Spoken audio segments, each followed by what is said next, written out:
할렐루야. 5월 6일 목요일 새벽 기도를 시작하도록 하겠습니다. 사도신경으로 우리의 신앙을 고백하시겠습니다. 나는 전능하신 아버지 하나님 천지의 창조주를 믿습니다. 나는 그의 유일하신 아들 우리 주 예수 그리스도를 믿습니다. 그는 성령으로 잉태되어 동정녀 마리아에게서 나시고 본디오 빌라도에게 고난을 받아 십자가에 못 박혀 죽으시고 장사된 지 사흘 만에 죽은 자 가운데서 다시 살아나셨으며 하늘에 오르시어 전능하신 아버지 하나님 우편에 앉아 계시다가 거기로부터 살아있는 자와 죽은 자를 심판하러 오십니다. 나는 성령을 믿으며 거룩한 공교회와 성도의 교제와 죄를 용서받는 것과 몸의 부활과 영생을 믿습니다. 아멘. 찬송가 379장 찬양하시겠습니다. 찬송가 379장입니다.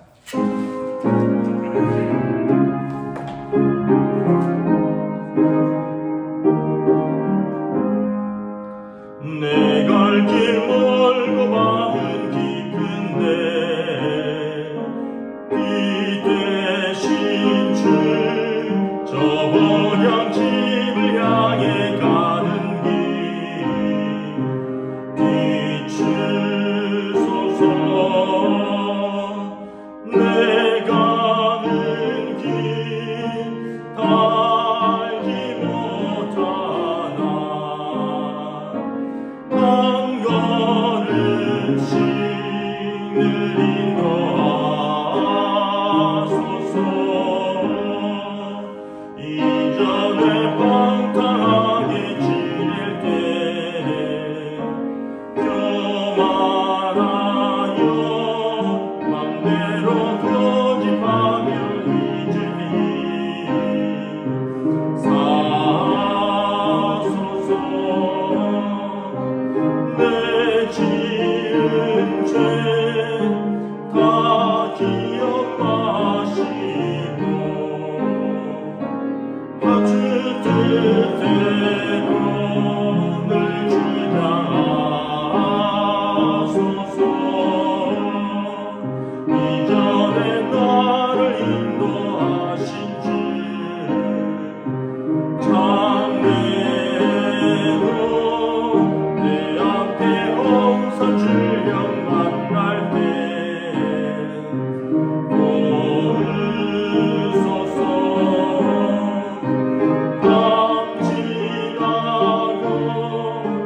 저 밝은 아침에 기쁨으로 내 주를 만나리.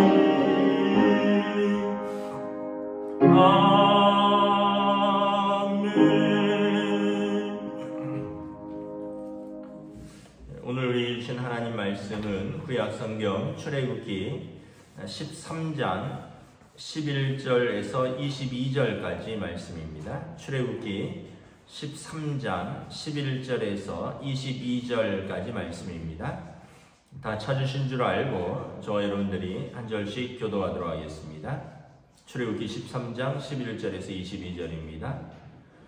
여호와께서 너와 내 조상에게 맹세하신 대로 너를 가나안 사람의 땅에 인도하시고 그 땅을 내게 주시거든 너는 태에서 처음 난 모든 것과 내게 있는 가축의 태에서 처음 난 것을 다 구별하여 여호와께 돌리라. 수컷은 여호와의 것이니라. 나귀의 첫 새끼는 다 어린 양으로 대속할 것이요 그렇게 하지 아니하려면 그 목을 꺾을 것이며 내 아들 중 처음 난 모든 자는 대속할지니라. 후일에 내 아들이 내게 묻기를 이것이 어찌 됨이냐 하거든 너는 그에게 이르기를 여호와께서 그 손의 권능으로 우리를 애굽에서 고종이 되었던 집에서 인도하여 내실세. 그때 바로가 완악하여 우리를 보내지 아니하매 여호와께서 애굽 나라 가운데 처음 난 모든 것은 사람의 장자로부터 가축의 처음 난 것까지 다 죽이셨으므로 태에서 처음 난 모든 수컷들은 내가 여호와께 제사를 드려서 내 아들 중에 모든 처음 난 자를 다 대속하리니 이것이 내 손의 기호와 내 미간의 표가 되리라. 이는 여호와께서 그 손의 권능으로 우리를 애굽에서 인도하여 내셨음이니라 할지니라. 바로가 백성을 보낸 후에 블레셋 사람의 땅의 길은 가까울지라도 하나님이 그들을 그 길로 인도하지 아니하셨으니 이는 하나님이 말씀하시기를 이 백성이 전쟁을 하게 되면 마음을 돌이켜 애굽으로 돌아갈까 하셨음이라. 그러므로 하나님이 홍해의 광야 길로 돌려 백성을 인도하심에 이스라엘 자손이 애굽 땅에서 대열을 지어 나올 때에 모세가 요셉의 유고를 가졌으니 이는 요셉이 이스라엘 자손으로 단단히 맹세하게 하여 이르기를 하나님이 반드시 너희를 찾아오시리니 너희는 내 유고를 여기서 가지고 나가라 하셨음이더라. 그들이 숫곳을 떠나서 광야 끝 에담의 장막을 치니 여호와께서 그들 앞에서 가시며 낮에는 구름 기둥으로 그들의 길을 인도하시고 밤에는 불 기둥을 그들에게 비추사 낮이나 밤이나 진행하게 하시니 낮에는 구름 기둥 밤에는 불 기둥이 백성 앞에서 떠나지 아니하리라. 아멘. 할렐루야. 주님의 은혜를 감사합니다. 오늘도 새날이 시작되었습니다. 우리 주님 주시는 은혜와 평강으로 가득한 복된 날 되시기를 축복합니다. 오늘 말씀을 보면 11절부터 16절까지 하나님께서 이스라엘의 장자를 구별하셨으므로 이제 그들의 장자는 하나님께 속하였다라고 말씀을 합니다. 그래서 11절 12절에 태에서 모든 난 것은 사람이든지 가축이든지 다 구별하여 여호와께 돌리라. 근데 이제 짐승은 하나님께 제사를 드려서 돌릴 수 있는데 그러면 사람은 어떻게 돌리겠습니까? 사람은 뭐 그렇다고 생명을 드릴 수는 없고, 그래서 13절에 보면 이제 아들 중에 처음 난 자들, 장자를 대속하기 위해서 어린 양으로 대속합니다. 여기서 대속의 개념이 나오죠. 대속은 뭐냐면 이제 속량, 대속, 교환, 보상 다 같은 말입니다. 신학적으로는 구원이고 상업적인 용어로는 보상입니다. 어떤 것을 받았으면 그것을 대신해서 보상으로 주는 것입니다. 그래서 이 상환, 교환, 보상이라는 의미가 있습니다. 그래서 영어 성경에 보면 redeem이라고 되어 있습니다. redemption이라고 되어 있는데 redemption, redeem은 보상하다, 또 어떤 면에서 보면 상환하다. 어떤 돈을 빚졌는데 이 돈을 빌렸는데 상환하다. 어떤 물건을 동일한 가치로 보상하다, 교환하다, 이런 의미가 있습니다. 장자의 죽음을, 장자의 생명을 어린 양의 생명으로 대속하는 것입니다. 교환하는 것입니다. 보상하는 것입니다. 그래서 장자가 구원을 받는 것입니다. 우리가 여기서 예수 그리스도의 십자가의 대속, 십자가의 속량을 다시 한번 기억합니다. 예수님께서 하나님의 어린 양으로 이 땅에 오셨습니다. 예수라는 이름이 자기 백성을 죄에서 구원할 자이십니다. 죄의 삭은 사망인데 하나님의 아들이 우리 생명을 보상하신 것입니다. 당신의 생명으로 이제 상환한 것입니다. 죄의 값을 당신의 생명으로 상환하고 우리의 생명을 당신의 생명으로 교환하고 우리의 죄를 당신의 생명으로 보상하시는 것입니다. 이것이 대속, 속량이라는 뜻입니다. 여러분, 아들을 내어주어서 속량할 것이 무엇이 있겠습니까? 그렇게 귀한 것이 무엇이 있겠습니까? 최근에 이렇게 한 뉴스가 보도되고 있는데 좀 화제가 되고 있죠. 어떤 아버지가 의대 다니는 아들이 친구랑 한강 호수부지에서 술을 마시고 잠들었다가 이제 뭐 그 이후에 뭐 여러 가지 경황을 다 설명할 수는 없고 한강에서 익사체로 발견이 되었습니다. 그 아버지가 이런 표현을 쓰더라고요. 외동아들인데 하나밖에 없는 아들을 잃었는데 우리가 더 잃을 것이 무엇이냐. 그래서 그 경찰이나 아니면 이런 분들이 다 못 찾는다면 증거를 찾기 위해서 자기 전 재산을 들여서라도 민간 잠수사들, 민간 구조사들을 통해서 아들의 시체를 찾고 아들이 왜 죽었는지를 발견하겠다. 그래서 실제로 민간 구조사들이 아들의 시체를 발견했고요. 6일 만에. 이제는 또 그 아들의 죽음을 알 수 있는 어떤 단서가 되는 휴대폰을 찾기 위해서 지금 뭐 사람들을 동원하고 그래서 샅샅이 뒤지고 있습니다. 그러니까 그 아버지에게는, 그 부모에게는 하나밖에 없는 아들인데 그 아들이 죽은 거예요. 그 아들의 죽음을 규명하기 위해서는 우리는 이미 산 사람이 아니다, 이런 표현을 쓰더라고요. 그 아들의 죽음을 규명하기 위해서는 나는 모든 재산을 써도 좋다. 그러니까 여러분, 이것이 어떻게 보면 부모의 마음이죠. 부모는 자식을 내어줄 수가 없는 것입니다. 부득이하게 그런 일이 생기면 살 의미가 없어지는 것이죠. 왜냐하면 생명의 기력이고 자신의 모든 사랑과 정성을 쏟은 것입니다. 어제 어린이날이었는데 사실은 여러분들의 자녀들은 우리의 사랑이고 우리의 생명의 기력이고 우리는 하나님 아버지의 자녀이고 하나님 아버지의 사랑받는 자녀인 것이죠. 그래서 우리 죄를 예수님이 하나밖에 없는 독생자를 내어주셔서 우리 죄를 생명으로 교환하신 것입니다. 생명을 생명으로 대속, 상환하고 보상하고 우리를 살리신 것입니다.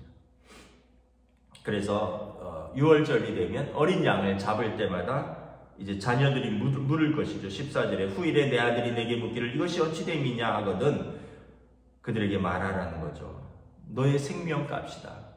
우리가 애굽에서 종되었을 때 하나님께서 권능으로 우리를 이끌어내실 때 그때 모든 장자들, 애굽의 장자들을 치실 때 우리 이스라엘의 장자들이 구원을 받았다. 너도 포함된다. 너도 장자다. 그러므로 우리는 하나님께 속한 자로다. 우리는 하나님의 자녀이다. 그래서 그들은 어떻게 돼요? 하나님께 속했으니까 26절에 내 손의 기호와 내 미간의 표가 되리라. 하나님의 자녀의 표시가 있다는 것이 예수 그리스도의 십자가가 우리가 하나님의 자녀된 표시라는 것입니다. 그러므로 하나님의 자녀로 살라라는 것입니다. 여러분, 우리가 어디에 누구에게 속했느냐 이게 참 중요합니다. 우리 자신의 어떤 의와 공로가 아니라 우리가 예수 그리스도께 속했기 때문에 예수 그리스도의 십자가 속량으로 우리가 구원을 받은 것입니다. 요한복음 1장 12절 이하에 보면 영접하는 자 곧 그 이름을 믿는 자에게 하나님의 자녀가 되는 권세를 주셨다. 여러분, 하나님의 자녀가 되는 것은 어떤 혈통으로나 육정으로 되는 것이 아닙니다. 유대인이라고 되는 것도 아니고 이방인이라고 안 되는 것도 아니에요. 그것은 사람의 뜻이 아니라 오직 하나님의 뜻대로 난 자인데 하나님의 뜻은 뭐냐 하면 하나님께서 보내주신 아들을 믿는 자입니다. 예수를 영접하는 자는 하나님의 자녀가 되는 것입니다. 하나님의 자녀됨의 권세를 누리는 것입니다. 그럼 자녀됨의 권세는 무엇입니까? 자녀됨은 부모의 보호를 받고요. 그리고 부모의 것은 다 자녀의 것입니다. 11절에 보시면 내가 너를 가나안 사람의 땅으로 인도하시고 그 땅을 내게 주리라. 약속의 땅을 상속받을 권세가 있는 것입니다. 다시 말하면 우리 하나님의 자녀는 하나님 나라를 상속받을 권세가 있는 것입니다.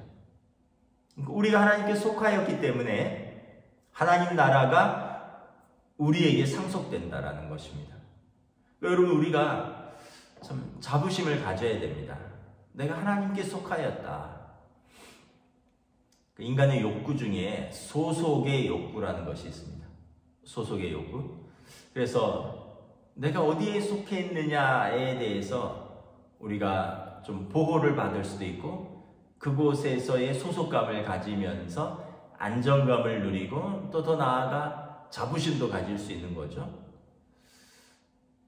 그 한국 사람들은 어느 지방 출신이다, 어느 대학 출신이다, 이런 소속이 굉장히 중요하죠. 이거 평생 따라다니는 거니까.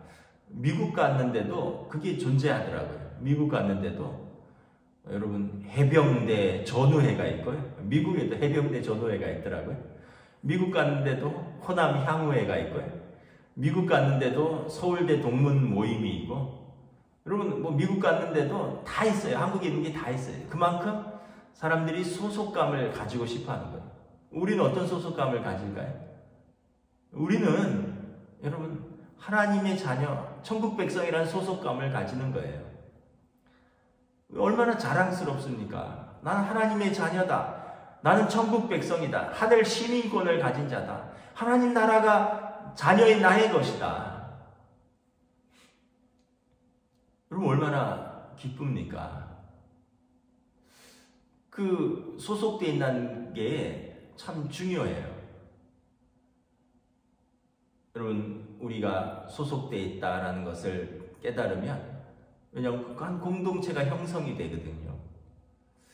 그래서 여러분 뭐 우리가 뭐 다 졸업했지만 뭐 몇십 년 전에 졸업해도 막 대학 후배들 동문들 만나면 그렇게 반갑잖아요.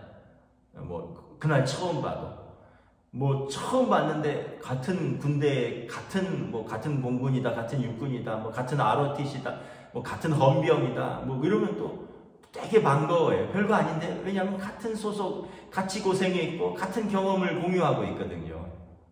여러분 우리는 하나님의 자녀라는 거예요. 이 경험을 공유하고 그리고 이것을 같이 누리는 것입니다. 여기에 대한 자부심이 있어야 돼요. 난 하나님의 자녀다.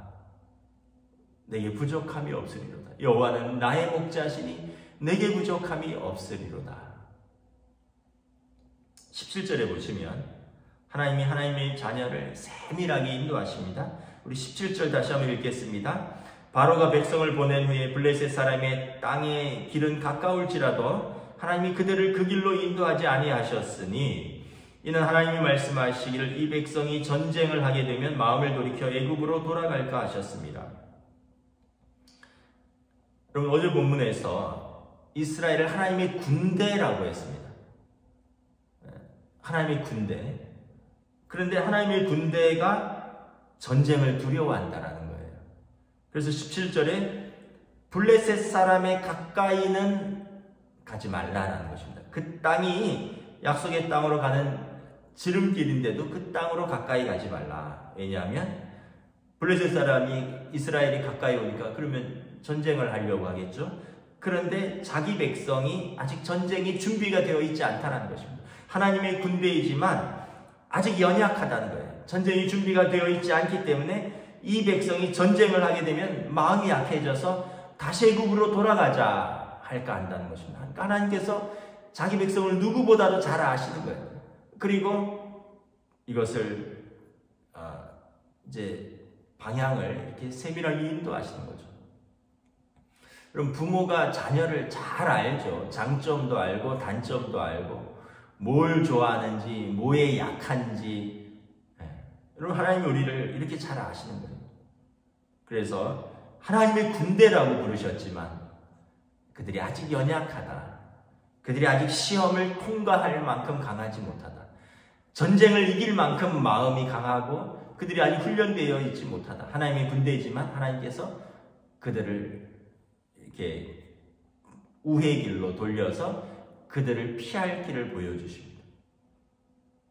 그러니까 여러분 얼마나 우리를 잘 아시느냐라는 거죠. 18절에 보면 하나님이 얼마나 신실하신지를 보여줍니다. 18절, 19절 다시 봉독하겠습니다. 그러므로 하나님이 홍해의 광야 길로 돌려 백성을 인도하심에 이스라엘 자손이 애굽 땅에서 대열을 지어 나올 때 모세가 요셉의 유고를 가졌으니 이는 요셉이 이스라엘 자손으로 단단히 맹세하게 하여 이르기를 하나님이 반드시 너희를 찾아오시리니 너희는 내 유고를 여기서 가지고 나가라 하였습니다. 400여 년 전에 여러분 요셉이 처음 이집트에 정착을 했습니다. 애굽에 정착을 했죠. 그리고 애굽의 총리로서 이제 하나님의 그 주신 지혜로 애굽을 다스렸습니다. 그리고 요셉이 죽을 때 그 가족들에게 유언을 했습니다. 나를 이 땅의 객으로서 묻지 말아라. 총리니까 여러분 얼마나 영광스럽게 성대하게 장례가 치러졌습니까? 그러나 나는 이 땅에서 있을 사람이 아니다. 하나님께서 우리에게 약속을 하셨다는 거죠. 아브라함과 이삭과 야곱에게 내가 너희에게 가나안 땅을 주리라, 약속의 땅을 주리라 약속했다는 것입니다. 요셉은 야곱의 아들이잖아요. 그러니까 아브라함과 이삭과 야곱의 하나님이 나의 하나님, 요셉이 그 땅을 나도 들어가기를 원한다는 것입니다. 그러나 나는 지금 이 땅에서 죽지만 하나님 아버지께서 신실하게 약속하신 그때가 반드시 올 것이다. 그래서 19절에 보면 모세가 요셉의 유고를 가지고 나갑니다. 왜냐하면 요셉이 400여 년 전에 이스라엘 자손에게 단단히 맹세합니다. 너희가 하나님이 반드시 너희를 찾아올 것이다. 그때 너희는 나의 유고를 여기서 가지고 나가라. 내 뼈를 가나안 땅, 약속의 땅에 묻어라. 그러니까 여러분 하나님의 언약의 성취를 보여주는 것입니다. 하나님이 반드시 너희를 찾아오리라. 요셉이 단단히 맹세합니다. 여러분 이것이 믿음을 가진 사람의 자세입니다. 자신감입니다. 반드시 찾아오신다는 겁니다. 그때는 나는 알지 못하나 하나님은 반드시 찾아올 것이다. 그러므로 그때 나의 유골이라도 나는 약속의 땅에 묻히고 싶다라는 것입니다. 신실하신 하나님, 언약을 성취하시는 하나님, 그리고 이 언약에 대한 신실한 믿음을 가진 요셉을 볼 수 있는 것이죠. 예수님께서 말씀하셨습니다. 내가 반드시 다시 오리라. 반드시 주님 다시 오신다 말씀하셨습니다. 그리고 그때 여러분 믿음을 가진 자는 들림을 받을 것이다. 여러분 성경에서 말씀하십니다. 주님이 너희가 본 그대로 나는 반드시 다시 오리라. 여러분 하나님은 언약의 하나님이십니다. 예수님은 언약의 예수님이십니다. 예수님의 십자가로 우리를 구원하시겠다고 언약하셨고 주님 반드시 다시 오셔서 우리를 하나님 나라로 우리를 영접하시겠다고 약속하셨습니다. 요한복음 14장 1절 말씀입니다. 너희는 마음에 근심하지 말라. 하나님을 믿으니 또 나를 믿으라. 내 아버지 집에 너희가 거할 것이 많도다. 내가 먼저 가서 너희를 위하여 처소를 예비하고 나 있는 곳에 너희를 영접하리라. 여러분 우리가 죽으면 우리 육신의 장막이 이곳에서 여러분 이제 철수되면 어떻게 됩니까? 하나님 나라에 우리를 위한 장막이 반드시 예비되어 있다는 것입니다. 예수님이 먼저 가셔서 우리를 위하여 처소를 예비하고 주님 있는 그곳에서 우리를 영접하시겠다 약속하신 것입니다. 그러므로 여러분 사랑하는 우리 부모님들 하나님 나라가 가까우셨다라고 생각되면 여러분 이 말씀을 꼭 붙드십시오. 하나님이 반드시 너희를 찾아오리라. 요셉이 그것을 믿고 붙들었던 것처럼 우리도 하나님 나라에 나의 처소가 있다. 나의 집이 있다. 우리는 하나님 나라의 시민이다. 주님 다시 오실 때 우리를 영접하실 것이다. 우리가 먼저 우리 육신의 장막이 허물어지면 우리는 주님 나라에서 주님의 영접을 받을 것이다. 약속을 믿고 붙드시고 담대하시기를 축복합니다. 20절 21절에 보면 그 유명한 낮에는 불기둥으로 밤에는 구름 기둥으로 밤에는 불기둥으로 그들을 비추고 인도하십니다. 21절 22절 봉독하겠습니다. 여호와께서 그들 앞에서 가시면 낮에는 구름 기둥으로 그들의 길을 인도하시고 밤에는 불기둥을 그들에게 비추사 낮에나 밤에나 진행하게 하시니 낮에는 구름 기둥 밤에는 불기둥이 백성 앞에서 떠나지 아니하리라. 여러분 그 이스라엘의 사막이 얼마나 뜨겁습니까? 낮에는 구름으로 뜨거운 해를 가려주시는 것입니다. 여러분 사막지대는 수분이 없기 때문에 그늘만 생기면 시원합니다. 그리고 밤에는 춥거든요. 밤에는 불기둥으로 난로가 되어주시는 거죠. 낮에는 그늘이 되어주시고 밤에는 따뜻한 난로가 되어주셔서 그들을 이렇게 지키시는 것입니다. 여러분, 백화점 같은 데 가보면 야외에 뭐 대기하는 줄이 있거나 야외에 안내하는 분들을 보면 머리 위에 이렇게 머리가 뜨끈뜨끈해서 이렇게 쳐다봤더니 뜨거운 그 난로가, 전기 난로가 이렇게 비추고 있더라고요. 그 밑에 있는 사람은 야외에서 따뜻하게 뭐 근무를 하거나 기다릴 수 있는 거죠. 하나님께서 낮에는 구름 기둥으로, 밤에는 불 기둥으로 세밀하게 그들을 인도하시겠다라고 말씀하십니다. 아까도 말씀드렸지만 내 백성이 아직 약해서 블레셋과 전쟁할 형편이 안 된다. 전쟁을 하게 되면 마음이 약해서 애굽으로 돌아갈까 하오니 그 길을 돌려서 보내신 하나님께서 그 백성이 뜨거움도 아시고 추위도 아시고 낮에는 구름 기둥, 밤에는 불 기둥으로 그들을 인도하시는 좋으신 하나님이십니다. 예전에 그런 찬양 많이 불렀는데요. 낮엔 해처럼 밤엔 달처럼 그렇게 살 수 없을까? 하나님께서 우리를 이렇게 지키시고 보호하시는 것입니다. 성경 말씀에 지금 우리에게 무엇이 등이 되고 빛이 됩니까? 하나님의 말씀이죠. 주의 말씀이 우리 발의 등이요 우리 길의 빛이니이다. 여러분, 그렇습니다. 우리는 우리 발의 등이요 길의 빛이 되는 하나님의 말씀을 붙들고 사는 것입니다. 여러분, 막 요동하고 변동하는 이 세상을 붙들고 사는 것이 아니라 여러분, 나침판은 빨간 것이 항상 진북을 가리키고 있죠. 어디를 가든지 빨간 것은 진북을 가리킵니다.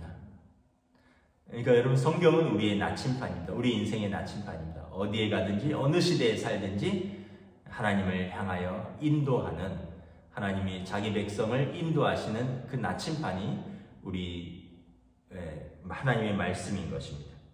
말씀을 마치도록 하겠습니다. 저와 여러분들을 누구보다 사랑하시고 또 우리의 모든 것을 아시고 우리의 연약함과 우리의 허물과 우리의 죄를 용서하시고 또 그것을 아시고 우리를 기다려주시고 또 우리를 용서하시고 또 우리를 세밀하게 인도하시는 하나님 아버지 앞에서 여러분, 우리가 하나님의 자녀됨의 권세를 마음껏 누리시기를 축복합니다. 여러분, 자녀가 부모 앞에서 언제나 당당하잖아요. 왜 그렇습니까? 사랑받는 자녀니까. 여러분, 우리가 하나님 앞에서 당당하게, 오늘도 세상 가운데서 믿음으로 당당하게 나는 하나님의 자녀라는 그 사실, 그 언약을 붙들고 사시는 복된 하루 되시기를 주님의 이름으로 축복합니다. 기도하겠습니다. 하나님, 은혜를 감사합니다.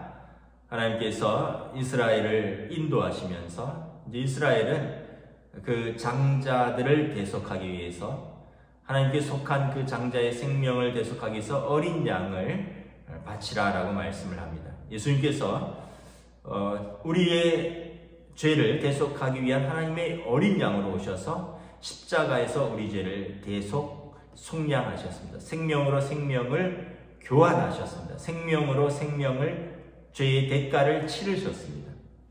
그러므로 우리가 하나님의 자녀가 되는 권세를 얻게 된 것입니다. 낮엔 이제 구름처럼, 밤에는 또 해로 자기 백성을 세밀하게 인도하시고, 또 아직은 전쟁할 준비가 되지 않아서 블레셋의 땅을 또 우회하여 인도하시는 하나님, 400여 년 전에 하나님께서 반드시 너희를 찾아오리니 그때 그 약속의 땅으로 갈 때 내 뼈를 들고 가라는 하나님의 신실한 언약을 믿었던 요셉처럼 오늘도 우리를 지키시고 인도하시고 세밀하게 인도하시는, 그리고 하나님의 신실한 언약을 믿는 하나님의 자녀들에게 주님 오늘도 은혜와 평강으로 함께하여 주시옵소서. 감사를 드리오며 우리 주 예수 그리스도 이름으로 기도드리옵나이다. 아멘. 하늘에 계신 우리 아버지, 아버지의 이름을 거룩하게 하시며 아버지의 나라가 오게 하시며 아버지의 뜻이 하늘에서와 같이 땅에서도 이루어지게 하소서. 오늘 우리에게 일용할 양식을 주시고 우리가 우리에게 잘못한 사람을 용서하여 준 것 같이 우리 죄를 용서하여 주시고 우리를 시험에 빠지지 않게 하시고 악에서 구하소서. 나라와 권능과 영광이 영원히 아버지의 것입니다. 아멘.